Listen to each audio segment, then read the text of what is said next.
আজকেও আমরা পার্টি থেকে জেলা কমিটি এবং আমাদের ডাবগ্রাম অঞ্চলে পার্টি লিডারশিপ নিয়ে প্রেস কনফারেন্স আমরা করছি। এই নতুন সরকার শুরু হলো এই ২ মাস চলছে। কিন্তু এই সরকারেও একইভাবে চলা, তার গতি প্রভৃতি একই ধরনের দেখা যাচ্ছে।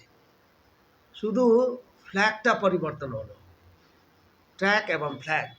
বাকি যা ক্যারেক্টার আছে একই ধরনের ক্যারেক্টার। আমরা গোটা রাজ্যতে দেখেছি যেভাবে আইন শৃঙ্খলা নিজে হাতে নেওয়ার পদ্ধতিগুলো, বিভিন্নভাবে থ্রেট কালচার, নতুনভাবে থ্রেট কালচার। আগে টিএমসি জমানায় একভাবে ছিল, বিজেপি আসার ফলে আবার একভাবে থ্রেট কালচারটাই ডেভেলপ করেছে। বিভিন্ন জায়গায় তোলাবাজ বিভিন্ন জায়গায় আছে, যা আছে ওরাই শিফট করলো, ওরাই থাকলো, আবার একই এটাতে হলো। পরিবর্তন বলছে ঠিকই, কিন্তু কোনো পরিবর্তন না, মানে একটা নতুন কালচারটা ডেভেলপ করার চেষ্টা করছে, যেটা আমাদের রাজ্যের সাথে খাপ খায় না, আমাদের ঐতিহ্যের সাথে খাপ খায় না। আমরা আমাদের জেলাতেও দেখেছি, যেদিন ইলেকশন ডিক্লেয়ার হলো এবং যে রেজাল্ট ডিক্লেয়ার হলো, রেজাল্ট ডিক্লেয়ার হওয়ার সঙ্গে সঙ্গে আমাদের মূলত এনজিপি, ডাবগ্রাম, ফুলবাড়ি অঞ্চলে কিছু কিছু অফিসগুলোতে সে রাত্রেই বিজেপি ফ্ল্যাগ তোলা, বিজেপি ঝান্ডা লাগানো, কিছু কিছু অফিসকে দখল নেওয়ার চেষ্টা করে। সেটাও তখন আমরা প্রউন্ড ইন্টারভেন করে সেটা করতে দেওয়া গেল না, অথবা করতে দেওয়া হয়নি। ডাবগ্রাম এনজিপি এরিয়াতেই বেশি করে দেখা যাচ্ছে বিভিন্ন পার্টি অফিসগুলো দখলদারি করা, বিভিন্নভাবে হ্যারাসমেন্ট করা, ইনডাইরেক্টলি থ্রেট কালচার ডেভেলপ করা আমরা দেখেছি। ওখানকার মাননীয় এমএলএ শিখা চ্যাটার্জি, উনি এইসবে আরও বেশি উদ্যোগ গ্রহণ করছেন। আমরা দেখি বিভিন্ন রাজনৈতিক দলে অফিসগুলো এর আগে দেখেছি ডাবগ্রামে ওই অঞ্চলগুলোতে করেছে, যা ওনাদের অফিস, যাদের অফিস, তারা কোনো তারা ইনিশিয়েটিভ না নিলে, তারা রিয়্যাক্ট না করলে আমাদের তো আলাদা কিছু বলা নাই। কিন্তু ভেরি রিসেন্টলি আমাদের ওখানে একটা বাড়ি বাসাতে ডাবগ্রাম 2-তে আমাদের একটা অফিস ছিল, দীর্ঘদিনে আমাদের অফিস। ওই অফিস আজকে না, 40 বছর ধরে আমাদের পার্টি অফিস। ওখানে আমাদের গণফ্রন্ট ইউসিআরসি কাজ হতো, বিভিন্ন গরিব মানুষের কাজ হতো, এইভাবে চলতো। কিন্তু ভেরি রিসেন্টলি দেখা গেল শিক্ষা চ্যাটার্জির নেতৃত্বে ওই অফিসটা প্রথম দিন বললো ওখানে নাকি ওই অফিসে একটা ঝান্ডা লাগাবে। ওটা আমরা মনে করলাম না, ঠিক আছে, সব জায়গায় লাগাচ্ছে, হয়তো ভুলবশত লাগাইছে। তারপরেও দেখা যাচ্ছে এটা কন্টিনিউয়াসলি এই অফিসটা দখলদারি নেওয়ার প্রক্রিয়ার মধ্যে ঢুকে গেল। এই 3 দিন আগে আমরা দেখছিলাম বড় একটা শ্যামাপ্রসাদ মুখার্জির অনুষ্ঠানটা ওখানে করে, তারপরে হচ্ছে আমাদের অফিসে ঢুকে ওরা দখল নিল। এটা কোথায়কার রাজনীতি? এটার কি কালচার ডেভেলপ করছে?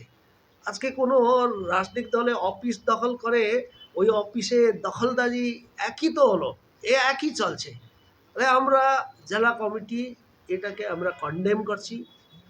হ্যাঁ, নিজের রাজনৈতিক দল আছে, নিজের অফিস করুক, সেখানে কি আপত্তি আছে? কিন্তু কারো মানে অফিস দখল করে তারা পার্টি অফিস, নিজের পার্টি অফিস করবে, তাহলে এই কালচারটা, যে কালচারে 15 বছর মানুষ যে হয়রানি হলো, একই কালচার ওরা তো 15 বছরও লাগে নাই, এই 2 মাসের মধ্যে তারা তাদের চরিত্রতা একদম মানে নেকেডভাবে মানুষের সামনে চলে আসে। হকার উচ্ছেদ করছে, সব জায়গায় বুলডোজার রাজ চলছে, আমাদের সাধারণ মানুষকে উচ্ছেদ করছে, সেটা একটা দিক। কিন্তু এই অফিসগুলো দখলদারি করা, আবার দেখলাম ওই কিছুদিন আগে, 2 দিন আগে কমরেড মীনাক্ষী মুখার্জিকে উদ্দেশ্য করে ডিম ছড়ানো। এটা কোথায়কার পলিটিক্স? কি রাজনৈতিক সংস্কৃতি তৈরি করছে? সুতরাং এই জায়গাতে আমরা স্ট্রংলি কন্ডেম করছি এই ধরনের আমাদের অফিসগুলো যেভাবে দখলদারি করছে, এই রাজনীতিটা আমরা কন্ডেম করছি। আমাদের এই সংক্রান্ত আমাদের কী কী পদক্ষেপ করে কমরেড দিলীপ সিং বলবেন। ভিআইপি মোড় থেকে একটু এগিয়েই বাড়িবাসা মাদানী বাজার, সেখানে আমাদের একটি অফিস, ইউসিআরসির অফিস, সিপিআইএম এর অফিস, কিন্তু কাজ হতো আমাদের গণসংগঠন ইউসিআরসিরই, মূলত সেই অফিস থেকে কাজ হতো, সেটা বিজেপি দখল করে নিয়েছে। শ্যামাপ্রসাদ মুখার্জির অনুষ্ঠান, তারপরে সেই অফিসটা তারা দখল করেছে। আমরা পার্টি জেলা কমিটি থেকে ধিক্কার জানাচ্ছি। এই যে তৃণমূল কংগ্রেসের আমলের দখলের রাজনীতি আমরা দেখেছি, তার ফল তৃণমূল কংগ্রেস পেয়েছে। মানুষ রিজেক্ট করেছে, পশ্চিমবঙ্গের মানুষ তাদের দখলদারির রাজনীতি, তাদের অ্যাটিটিউড, তাদের গুন্ডাগর্দি, তাদের তোলাবাজি বিরুদ্ধেই ভোট দিয়েছে। এই সরকার বিজেপি আসার পরে, বিশেষ করে আমাদের ওই এলাকা ডাবগ্রাম ফুলবাড়ির এলাকাতে, যিনি বিধায়িকা, বয়সে খুব সিনিয়র, কিন্তু তারই নেতৃত্বে এই অকার্যগুলো সেই এলাকাতে হচ্ছে। আমরা আপনাদের মাধ্যমে বিজেপি যারা নেতৃত্ব আছেন, শীর্ষ নেতৃত্ব, যারা আজকেও বলে যাচ্ছেন না এরকম ঘটনাগুলোকে আমরা প্রশ্রয় দিই না, আমাদের রাজনীতি এটা না, আমরা এই সেই অনেক ভালো ভালো কথা, মানে মুখোশ আর মুখ আলাদা আলাদা যেটা আমরা দেখতে পাচ্ছি, তাদের কাছেও আপনাদের মাধ্যমে কি এই বিষয়টা আপনারা দেখুন। আমরা সেই এলাকাতে মানুষকে সঙ্গবদ্ধ করে, মানুষকে সঙ্গে নিয়ে আমাদের পার্টি অফিসটা পুনরুদ্ধার করব। সেই পার্টি অফিস সাধারণ মানুষের টাকা দিয়ে কেনা, সাধারণ মানুষের টাকা দিয়ে গড়ে উঠা সেই পার্টি অফিস সাধারণ মানুষই উদ্ধার করবে। আমরা পুলিশকে, সেই এরিয়া কমিটি, আমাদের পার্টি এরিয়া কমিটি পুলিশকে একটা এফআইআর করে, পুলিশ আজ পর্যন্ত সেই 3-4 দিন আগে ডেলি ডাকছে কি আমরা ঠিক আছে রিসিভিং দিয়ে দিব। আমরা পুলিশকেও বলতে চাই, দলদাস পুলিশ তৃণমূল জামানায় আমরা দেখেছি, এই জামানাতেও যদি পুলিশ তার অ্যাটিটিউড চেঞ্জ না করে, তাহলে মানুষ পুলিশকেও ছেড়ে কথা বলবে না। আমরা আইনি ব্যবস্থা নেব, আমরা কমিশনার, আমরা চিফ মিনিস্টার, আমরা অল কনসার্নকে আজকেই জানাবো এই পুলিশ, এনজিপি পিএস এর যিনি আইসি আছেন, তিনি আজ পর্যন্ত আমাদের সেই এলাকার পার্টির লিডারদেরকে ঘোরাচ্ছেন, তিনি এফআইআরটা রিসিভ করছেন না। এটা চলতে পারে? এটা কি গণতন্ত্র? এটার জন্যই কি মানুষ এই বদল এনেছে? এই জন্যই কি এটাই? তাহলে তফাৎটা কোথায়?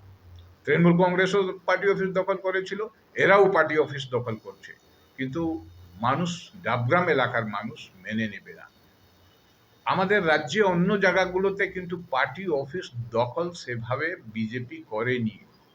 আমাদের এই জেলা, দার্জিলিং জেলাতে একটা অফিস দখল করেছিল বিজেপি, তার চাবি তাদের প্রেসিডেন্ট, বিজেপির প্রেসিডেন্ট অরুণ মন্ডল নিজে খুলে সেই দলের হাতে তুলে দিয়েছিলেন। এটাও আমরা দেখেছি। কিন্তু আমাদের ডাবগ্রাম ফুলবাড়িতে কার আঙ্গুলের ইশারাতে, কে আছে তার পিছনে, সেটা আমরা বিজেপির কাছেও জানতে চাই। আমরা আজকেও আশা করব কি বিজেপি শীর্ষ নেতৃত্ব এই বিষয়ে কগনিজেন্স নেবেন, এই বিষয়ে তারা সিদ্ধান্ত নেবেন, আর পার্টি অফিস আমাদের হাতে দিয়ে দিবেন। না হলে খুব শীঘ্রই আমরা সেইখানে অবস্থান, আমাদের মিছিল করে সেই পার্টি অফিসের কিভাবে পুনঃ উদ্ধার করা যায় সেই প্ল্যানিং, সেই পরিকল্পনা আমরা নিব। কিন্তু এখনো আমরা প্রশাসনের উপরে ভরসা রাখছি, যারা আজকে আছেন সরকারে যে দল, তাদের উপরে ভরসা রাখছি। আপনাদের মাধ্যমে তাদের কাছেও আমাদের অ্যাপেল, আপনারা দেখুন। আর পুলিশকেও হুঁশিয়ারি দিতে চাই, আজকে যদি আপনারা রিসিভিং না দেন তো আপনাদের বিরুদ্ধেও আমরা আইনি কারবাই যেটা আছে আমাদের পদ্ধতিতে সেটা আমরা নেব। এটাই আপনাদের কাছে আজকে আমাদের বলা। এই ভিডিওটিকে লাইক করুন, আপনার গুরুত্বপূর্ণ মতামত কমেন্টের মাধ্যমে আমাদের জানান, এবং আমাদের চ্যানেলের ভিডিও সবার আগে দেখার জন্য ইউটিউবে গণশক্তিকে সাবস্ক্রাইব করুন, ফেসবুকে ফলো করুন এবং শেয়ার করুন আপনার পরিচিতদের মধ্যে। আমাদের চ্যানেলে আপলোড হওয়া ভিডিও নোটিফিকেশন পেতে বেল আইকনটি ক্লিক করতে ভুলবেন না।